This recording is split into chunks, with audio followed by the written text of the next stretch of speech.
Hey everybody, this is Jared with Stampede Blue, and this is your Indianapolis Colts post-game wrap. The Colts lost today on the road to the Jacksonville Jaguars, and the final score was 27 to 20 in what I have to admit has to be the most confusing home opener of all time. However, if you do look at the data, there was pretty considerable evidence the Colts were going to lose this game on the road, as they have been pretty unsuccessful in home openers, pretty successful playing in Jacksonville in general, and we could not go any further into that, right? The Colts lost today more than just on the field. Marlon Mack went down with an apparent Achilles injury, and we'll have an MRI to follow up there. And Colts' new quarterback Philip Rivers was 36 of 46 for 363 yards. He had a touchdown, and he did throw three interceptions. One was called back by penalty. He wasn't sacked though, and only hit a few times.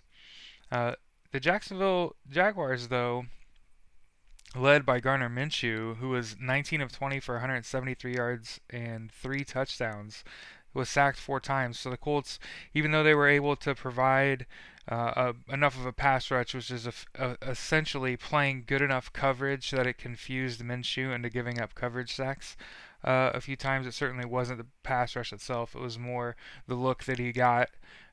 We disguised our defense, and it kind of confused him. Neither team really impressive on the ground. Jacksonville, 23 carries for 91 yards. Yes, is a shade over 4 yards a carry, but that's pretty standard. And nothing really surprising there. Only a couple double-digit runs given up by the Colts there. And I understand a lot of people are going to look at the eyeball test and say the Colts run defense looked terrible, and that's not exactly the case. If you look on the whole, they did not allow 100 yards on the ground. The Colts offensive line showed its prowess, right? At times delivering a great pocket for Philip Rivers or great running lanes.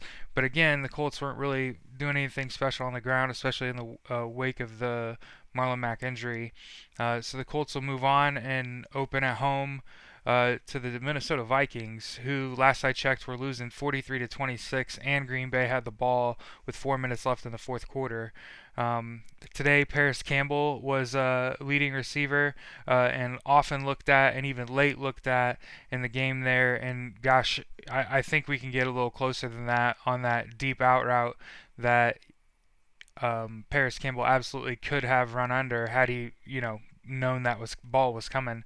I think there's a lot to look forward to. Obviously, again, losing a guy like Marlon Mack is going to hurt, no matter the outcome. Whether he's gone for a few weeks or gone for the season, just missing the potential firepower of kind of sustaining a high quality of play at the position, even when a guy needs to take a breather. And I think Jonathan Taylor had a nice opening day today, had 6 catches for 68 yards. Again, Paris Campbell had 6 for 71.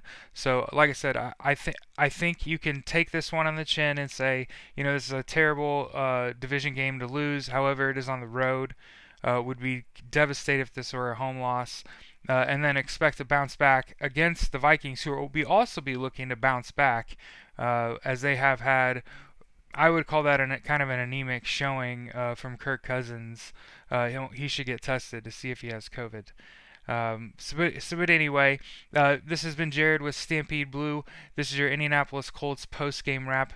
Have a great rest of your opening weekend. Stay safe out there. Please wear a mask.